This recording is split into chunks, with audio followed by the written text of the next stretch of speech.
El sol estaba en su cénit cruel sobre el camino de terracería que conectaba San Juan del Río con Durango, quemando sin piedad todo lo que se atrevía a existir bajo su luz implacable, mientras Timoteo Sánchez conducía su carreta de bueyes a través del sofocante polvo del mediodía de agosto de 1914, con el sudor goteando por su rostro, curtido por el trabajo del campo, formando ríos a través de la tierra acumulada que se adhería a su piel como una segunda capa. El calor hacía que el aire ondulara en engañosos espejismos que transformaban el camino en un lago plateado que siempre retrocedía a medida que se acercaba.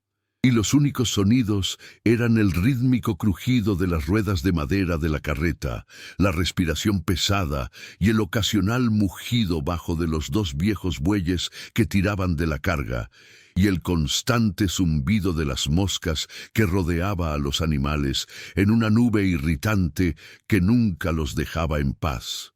El paisaje circundante era típico del norte de México, un desierto seco salpicado de cactus saguaro que se erguían como centinelas silenciosos, retorcidos arbustos de mezquite que de alguna manera encontraban agua donde parecía no haberla, y ocasionales afloramientos rocosos que ofrecían sombra solitaria durante kilómetros, pero que siempre estaban demasiado lejos del camino para ser útiles. Timoteo tenía 51 años, pero aparentaba 65. Su cuerpo estaba encogido y encorvado por décadas de trabajo agrícola, que había comenzado a los 6 y nunca había parado, excepto durante breves periodos de enfermedad que no podía permitirse. Su piel estaba bronceada por el sol hasta el color del cuero viejo. Sus manos callosas y agrietadas sangraban con regularidad, pero rara vez se curaban porque no había tiempo ni dinero para lujos como la atención médica. Vestía pantalones de algodón con tantos remiendos que era difícil distinguir qué tela era la original y cuál estaba remendada. Una camisa que una vez fue blanca, pero que ahora estaba permanentemente marrón por la suciedad y el sudor que ningún lavado podía eliminar por completo, huaraches de cuero tan desgastados que sus pies tocaban el suelo a través de agujeros en las suelas, y un sombrero de paja deshilachado que proporcionaba poca sombra, pero era todo lo que tenía. Su rostro estaba marcado por la preocupación constante, preocupación por la lluvia, por la cosecha, por las deudas, por alimentar a una familia de 7 con un ingreso que apenas mantenía a 3. Ese día en particular, Timoteo transportaba una carga que representaba la salvación o el desastre definitivo para su familia. No había término medio. La carreta de bueyes estaba repleta de sacos de maíz, 60 sacos en total, cada uno de unos 20 kilos, fruto de una cosecha que él, su esposa Luz y sus 5 hijos habían cultivado durante 4 meses en un pequeño terreno que había arrendado a un acaudalado granjero llamado Don Alejandro Ruiz por la mitad de su producción. Era un acuerdo de explotación, pero era el único disponible, y Timoteo lo había aceptado porque la alternativa era quedarse sin tierra, sin otra forma de alimentar a su familia que trabajar como peón en una granja ajena por un salario de miseria. La cosecha había sido sorprendentemente buena ese año. Las lluvias llegaron en el momento oportuno, las plagas fueron mínimas y el maíz creció alto y sano. Tras entregarle la mitad a don Alejandro, según lo acordado, Timoteo se quedó con 60 sacos que planeaba vender en el mercado de Durango, donde los precios eran mejores que en los pueblos pequeños.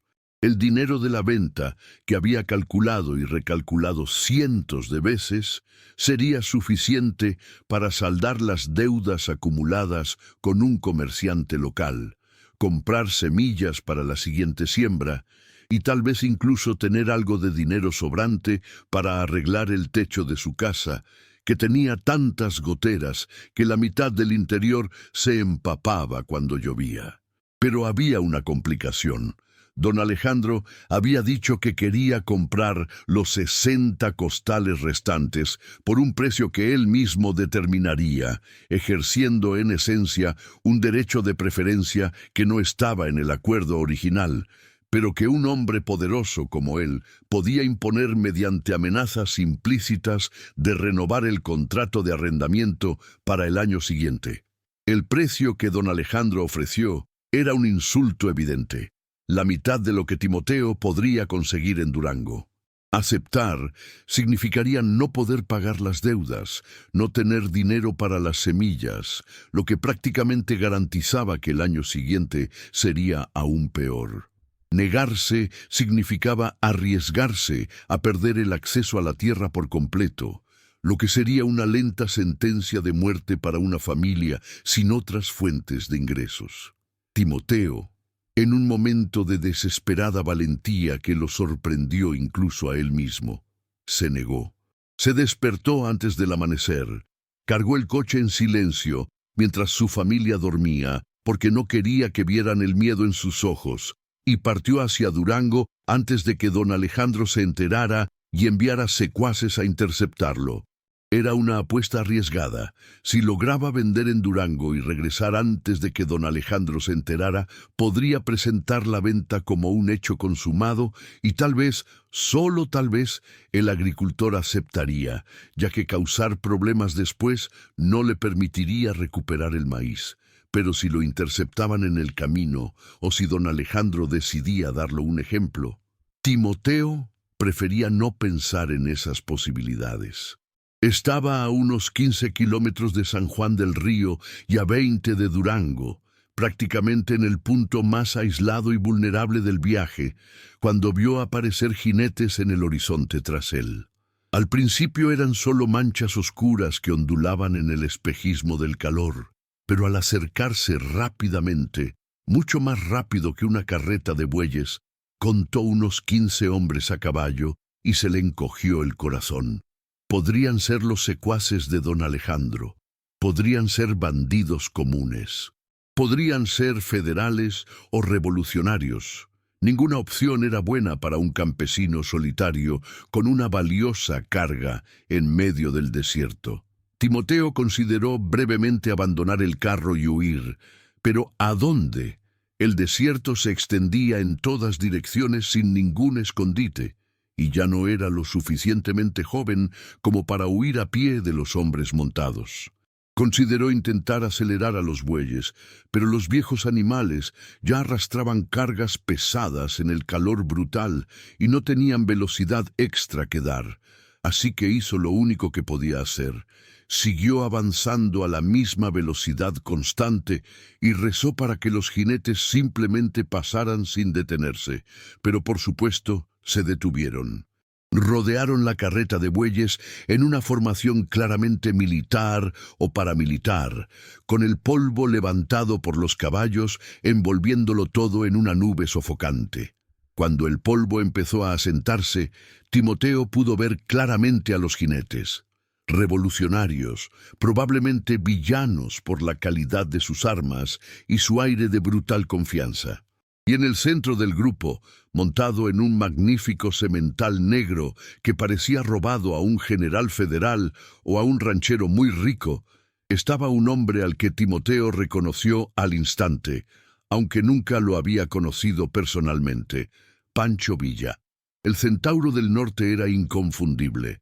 Una presencia que dominaba cualquier espacio, ese bigote ahora más corto y moderno, esos ojos oscuros que lo catalogaban todo con una inteligencia aguda, oculta tras una máscara de brutalidad despreocupada. Villa vestía con relativa sencillez para ser un general, una camisa de algodón manchada por el viaje, pantalones de montar desgastados, cartucheras cruzadas sobre el pecho llenas de balas que brillaban como oro al sol, una pistola Colt en el cinturón, un rifle colgando de la silla de montar, pero la sencillez de su atuendo solo realzaba su aura de poder. Este era un hombre que no necesitaba un uniforme elegante para imponer respeto o temor. ¡Alto! ordenó Villa, aunque no era necesario, ya que Timoteo había detenido a los bueyes en cuanto los rodearon. Villa desmontó con la fluidez de un jinete nato y rodeó la carreta, examinando la carga con ojos expertos que calcularon su valor al instante. «Maíz», comentó, 60 sacos, quizá más. Es una cosecha considerable para un campesino promedio. ¿De dónde viene? Timoteo se quitó el sombrero respetuosamente, sujetándolo contra su pecho con manos ligeramente temblorosas. Coseché de un terreno que le arrendé a don Alejandro Ruiz, señor Villa. Esta es mi mitad, después de haberle dado una parte a don Alejandro. La llevo a Durango para venderla y pagar deudas y comprar semillas para la próxima siembra. Don Alejandro Ruiz, repitió Villa con voz neutra, pero con un destello peligroso en la mirada. Conozco ese nombre. Un terrateniente rico, dueño de tierras que deberían pertenecer al pueblo. Uno de esos parásitos que viven a lo grande, mientras campesinos como tú se mueren de hambre. Se acercó a Timoteo, observándolo con una intensidad que lo hizo querer retirarse, pero sus pies estaban paralizados. ¿Ese don Alejandro te trata con justicia? Era una pregunta peligrosa. Quejarse de don Alejandro podría acarrear terribles represalias si Villa no hacía nada al respecto. Defender a don Alejandro sería una mentira obvia que Villa descubriría al instante. Timoteo optó por un término medio cauteloso. Él es como la mayoría de los terratenientes ricos, señor. Toma lo que puede, pero me da tierras para trabajar cuando otros no lo hacen. Una respuesta diplomática, observó Villa, con una sonrisa que no le llegó a los ojos. La respuesta de un hombre que aprendió a no decir la verdad a los poderosos, porque la verdad es peligrosa. Se volvió hacia sus hombres. ¿Qué creen, muchachos? ¿Este campesino nos está diciendo la verdad o está protegiendo a su rico jefe por miedo? Los hombres vestidos de oro rieron, un sonido áspero y carente de humor. Uno de ellos, un hombre delgado con una cicatriz en el cuello, dijo: protegiendo, obviamente, a mi general. Mírenlo, está aterrorizado. Un hombre honesto, sin nada que ocultar, no tiene ese terror en la mirada. Interesante punto, coincidió Villa, dirigiendo toda su atención a Timoteo, quien ahora sudaba aún más profusamente, y no solo por el calor. Dime, campesino, ¿por qué tienes tanto miedo? ¿Es porque robaste este maíz? Porque no es realmente tu mitad, sino que pertenece a don Alejandro y te escapas con él. No, protestó Timoteo con la voz desesperada. Este maíz es mío. Trabajé 4 meses, toda mi familia trabajó, cultivamos cada tallo de esta cosecha con nuestras propias manos. Don Alejandro ya recibió su parte, estos 60 costales son míos.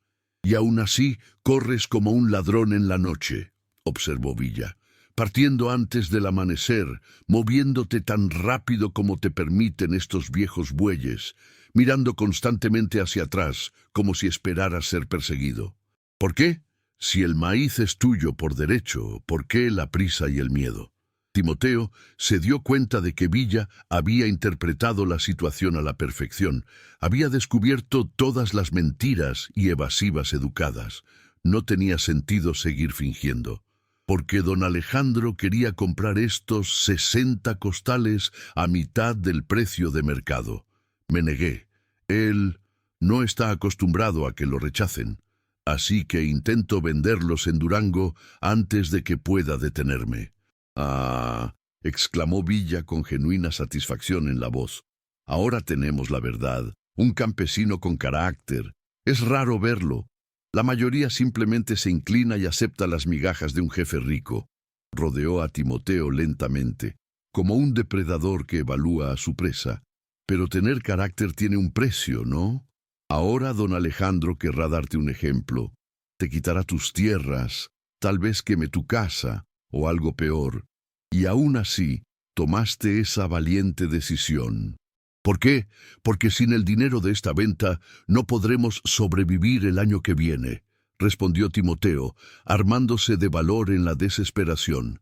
Venderle a don Alejandro por un precio desorbitado significa quedarse sin semillas, sin poder pagar las deudas y morirnos de hambre poco a poco durante los próximos 12 meses. Así que pensé, si voy a perderlo todo, al menos intentaré hacerlo bien primero. Al menos estaré orgulloso de haberlo intentado. Villa dejó de dar vueltas y se detuvo justo frente a Timoteo, tan cerca que el campesino podía ver cada detalle de su rostro. Una fina cicatriz en la frente, ojos oscuros que brillaban con algo parecido a la aprobación, la admiración o quizás solo el interés de un científico que observa un espécimen interesante. Orgullo, repitió Villa. Es un lujo que los campesinos rara vez pueden permitirse. Pero elegiste el orgullo por encima de la seguridad. Interesante. Muy interesante. Andrés se volvió hacia sus hombres. Carguen los bueyes, tomen el maíz. El horror invadió a Timoteo. No, por favor, señor Villa, este maíz es todo lo que tengo. Es la supervivencia de mi familia. Puede matarme si quiere, pero no se lleve el maíz. Mis hijos morirán de hambre. Silencio, ordenó Villa sin crueldad, pero con absoluta autoridad. 2 caballos dorados ya se apeaban, acercándose a la carreta. Les dije que cargaran los bueyes. Timoteo observaba con creciente desesperación cómo los dorados empezaban a desatar los bueyes de la carreta, preparándose para llevárselos. Pero entonces notó algo extraño. Solo se llevaban los bueyes, no el maíz. La confusión se mezcló con el terror. «Espera», dijo con voz débil. «¿Solo te llevas los bueyes?» «Obviamente», respondió Villa. «Dije que carguen los bueyes. No dije nada del maíz». Observó a Timoteo con esa intensidad penetrante de nuevo. «La situación, campesino. Estos bueyes están viejos y cansados. Apenas pueden tirar de esta carreta cargada hasta Durango con este calor. Probablemente morirán de agotamiento antes de que lleguemos. Eso sería un desperdicio de animales útiles y los dejaría varados en medio del desierto con 60 costales de maíz y sin forma de moverlos. No ayuda a nadie». «Entonces, ¿me estás ayudando?», preguntó Timothy, sin atreverse a creerlo. «Te estoy poniendo a prueba», corrigió Villa. «Estoy viendo qué clase de hombre eres cuando te lo arrebatan todo. ¿Rompiste a llorar y suplicaste? Sí, pero también luchaste, defendiste lo que era tuyo. Mostraste agallas incluso cuando estabas aterrorizado. Eso me interesa». Señaló a los 2 bueyes, ahora separados de la carreta. «Así que aquí está la verdadera prueba. Me llevo estos bueyes, ahora son míos. La revolución necesita animales de carga, y estos servirán para algo. Pero te dejo con maíz y una opción». «¿Elección?», repitió Timothy sin entender. «Puedes quedarte aquí con tu maíz, cuidarlo como un dragón cuida el oro, y esperar a que alguien pase y te ofrezca ayuda. Aunque en este camino eso podría llevar días, y el maíz podría echarse a perder con el sol, y podrías morir de insolación esperando. O podrías abandonar el maíz aquí, caminar hasta Durango, solo 20 kilómetros, accesible en 6 o 7 horas a pie, buscar ayuda, alquilar bueyes o burros nuevos, o pagar a alguien para que lleve la carga. Pero eso significa dejar el maíz desprotegido durante horas, y cualquiera que pase podría simplemente llevárselo. 60 sacos de maíz desprotegido en medio del desierto desaparecerá en una hora si pasa una caravana o bandidos. Timoteo sintió que la trampa se cerraba. Entonces no hay elección real. Cualquiera de las 2 opciones me deja sin maíz. Quizás, coincidió Villa, o quizás haya una tercera opción que no he mencionado. Pero tienes que encontrarla tú mismo. Esa es la prueba. No de fuerza física ni de habilidad para el combate, sino de inteligencia, de coraje, de la capacidad de pensar cuando todo está en tu contra. Se giró para montar. Tienes hasta que cuente hasta 50 para decidir qué vas a hacer. Luego nos iremos con los bueyes, y sea cual sea tu decisión, tendrás que atenerte a las consecuencias. «¡Espera!», gritó Timoteo con la mente desesperada. Tenía que haber otra opción. Villa era conocido por jugar con la mente, por poner a prueba a la gente, por crear situaciones imposibles y ver cómo reaccionaban. Pero ¿cuál era la tercera opción? ¿Qué esperaba Villa que hiciera? Villa empezó a contar. 10, 20, 30. Timoteo miró el maíz, el camino vacío en ambas direcciones, los caballos montados esperando, a Villa contando inexorablemente, y entonces, con una claridad nacida de la desesperación absoluta, comprendió. No se trataba del maíz. Nunca se trató del maíz. Se trataba de lo que estaba dispuesto a arriesgar, de lo que valoraba más que la seguridad física. «Iré contigo», dijo Timoteo bruscamente. Villa dejó de contar. «¿Qué quieres decir?» «Iré contigo y tus hombres», explicó Timoteo, con las palabras fluyendo rápidamente a medida que la idea se formaba. «Dije que la revolución necesita bestias de carga. Bueno, también necesita gente, ¿no? Necesita campesinos que entiendan la tierra, que sepan cultivar alimentos, que puedan enseñar a otros. Me uniré a ti. Trabajaré por la causa revolucionaria y a cambio pedirás a algunos de tus hombres que escolten este maíz a Durango, lo vendan y le traigan dinero a mi familia». El silencio que siguió fue absoluto, salvo por el zumbido de las moscas y la respiración agitada de los caballos. Los dorados intercambiaron miradas sin esperarlo. Villa observó a Timoteo con una expresión completamente indescifrable durante un largo rato. Entonces, sorprendentemente, se echó a reír. No una risa cruel, sino una risa genuina de puro deleite. «Eso sí que es valentía. No la valentía de desafiar armado, ni la valentía de luchar acorralado, sino la valentía de ver una situación imposible y convertirla en una oportunidad. Te ofreces como voluntario para la revolución, algo que la mayoría de los hombres temen hacer, y al mismo tiempo negocias condiciones que protegen a tu familia». Desmontó de nuevo. Se acercó a Timoteo y puso una mano firme, pero no cruel, sobre el hombro del campesino. Es exactamente el tipo de pensamiento que marca la diferencia entre sobrevivir y prosperar, entre ser una víctima y ser un vencedor.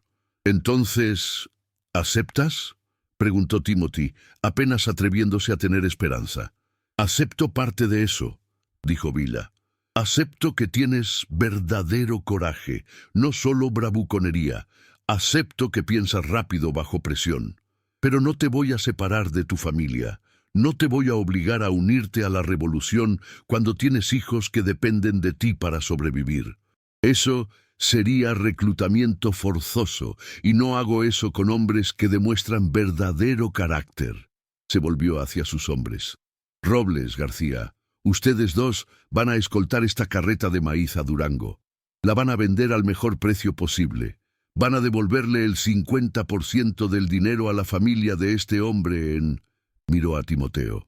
«San Juan del Río, una casita cerca de la iglesia, con paredes de adobe agrietadas», se apresuró a ofrecer Timoteo. «Listo. El otro 50% me lo guardaré. Dile a mis contactos en Durango que lo guarden. Se usará para comprar armas». Villa observó a Timoteo con atención, esperando una protesta. Pero Timoteo comprendía lo que Villa realmente hacía. No era un robo ni una extorsión. Era un impuesto revolucionario, sí, pero también una garantía. Al quedarse con la mitad, Villa invertía su propio interés en asegurar que la otra mitad llegara sana y salva a la familia de Timoteo. Si simplemente le dejaba todo a Timoteo, no habría razón para garantizar su seguridad, pero como la mitad iba a parar a las arcas revolucionarias, Villa tenía motivos para asegurarse de que la transacción se completara correctamente. «Gracias, señor Villa», dijo Timoteo, con una gratitud genuina mezclada con alivio por haber sobrevivido al encuentro y aún tener algo en lugar de nada. «No me des las gracias todavía», advirtió Villa. «Todavía hay que lidiar con don Alejandro. Cuando descubra que vendiste maíz en contra de su voluntad, querrá vengarse, querrá darte un ejemplo para evitar que otros agricultores demuestren la misma valentía. Lo sé, admitió Timoteo, pero al menos mi familia tendrá algo de dinero para sobrevivir mientras buscamos nuevas tierras, un nuevo comienzo en otro lugar. Oh, dijo Villa pensativo, puedes enviarle un mensaje a don Alejandro. Puedes decirle que Pancho Villa se llevó personalmente el 50% de su cosecha para la revolución y que cualquier represalia contra ti será considerada un insulto directo y respondida con la fuerza correspondiente. Dile que si te toca a ti, a tu familia o a tus tierras, enviaré a 50 hombres a quemar toda su granja y distribuir sus tierras entre los campesinos que realmente las trabajan. Hizo una pausa. Eso probablemente no le hará simpatizar contigo, pero sí lo hará pensarlo 2 veces antes de tomar represalias. Fue una oferta generosa que Timoteo no esperaba. ¿Lo haría? ¿Proteger a un granjero al que solo conocía desde hacía 15 minutos? No se trata específicamente de ti, admitió Villa con franqueza. Se trata de sentar un precedente. Se trata de demostrar a los agricultores ricos que ya no pueden simplemente aplastar a los campesinos que se atreven a resistir. Se trata de construir un mundo donde un hombre que trabaja la tierra pueda conservar el fruto de su trabajo sin ser extorsionado por parásitos que nunca se ensucian las manos. Montó en su caballo. Pero también se trata un poco de ti. Has demostrado una valentía excepcional. Mereces la oportunidad de usar esa valentía para construir una vida mejor en lugar de ser aplastado por un sistema que favorece a los ricos perezosos sobre los trabajadores pobres. Villa y la mayoría de sus caballos se marcharon. 2 de ellos se quedaron atrás para escoltar la carreta de maíz con los bueyes que Villa devolvió tras su parada. Timoteo observó cómo se alejaba la procesión envuelta en polvo rojo, hasta que solo quedaron manchas oscuras en el horizonte y luego nada. En los días y semanas siguientes, la historia del encuentro se difundió con diferentes versiones, por supuesto, algunas más dramatizadas que otras. Don Alejandro sí recibió un mensaje de Villa, entregado por un intermediario nervioso que claramente no quería involucrarse. Y, tras considerarlo cuidadosamente y consultar con otros ganaderos, que tenían sus propias versiones sobre la retribución de Villa, decidió que una represalia abierta no valía la pena. No renovó el contrato de arrendamiento de Timoteo para el año siguiente, pero tampoco se vengó violentamente. Fue un acuerdo difícil que dejó a Timoteo sin tierras, pero con vida. Timoteo usó su mitad del dinero del maíz para comprar un pequeño terreno, mucho más pobre y pequeño que el que había alquilado, pero que le pertenecía por derecho, libre de agricultores explotadores. La primera cosecha fue escasa, la segunda un poco mejor, la tercera suficiente para sobrevivir cómodamente. Nunca se hizo rico, nunca tuvo una vida fácil, pero se enorgullecía de ser dueño de su propio destino, y eso valía algo que el dinero no podía comprar.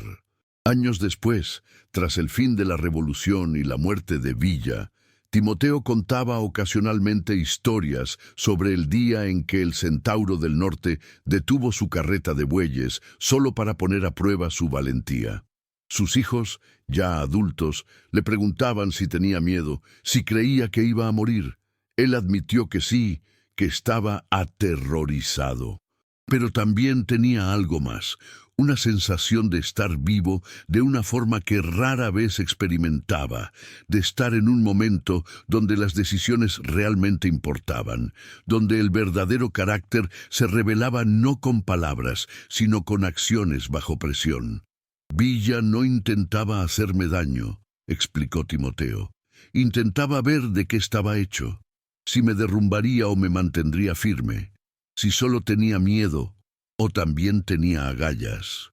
Y cuando demostré que tenía ambas cosas, miedo sincero pero también verdadero coraje, me dio una oportunidad. No me dio nada gratis. Aún así, se llevó la mitad de mi maíz, pero me dio una oportunidad, que es más de lo que la mayoría de los poderosos ofrecen a los débiles. Fue una lección que transmitió a sus hijos y que ellos transmitieron a los suyos, que la valentía no significa ausencia de miedo, sino acción a pesar del miedo. Que a veces las personas poderosas te ponen a prueba no para destruirte, sino para ver si vale la pena invertir en ti. Que un momento de valentía desesperada puede cambiar el curso de una vida entera si sobrevives lo suficiente para aprovecharlo. Y siempre, siempre, al contar la historia, Timoteo terminaba con la misma reflexión. Pancho Villa era muchas cosas: brutal, violento, despiadado con sus enemigos. Pero ese día en el camino también fue un maestro. Me enseñó que tenía más coraje del que creía, más inteligencia bajo presión, más valor como hombre del que el sistema que me había aplastado toda mi vida me hizo creer. Fue una lección cruel, impartida de forma aterradora, pero fue una lección que lo cambió todo. Y por eso, curiosamente, estoy agradecido. No por el terror, ni por perder la mitad de mi maíz, sino por descubrir que cuando todo estaba en orden, no me desmoroné. Pensé, actué, sobreviví. Y ese descubrimiento valió más de lo que jamás valdrían 60 costales de maíz.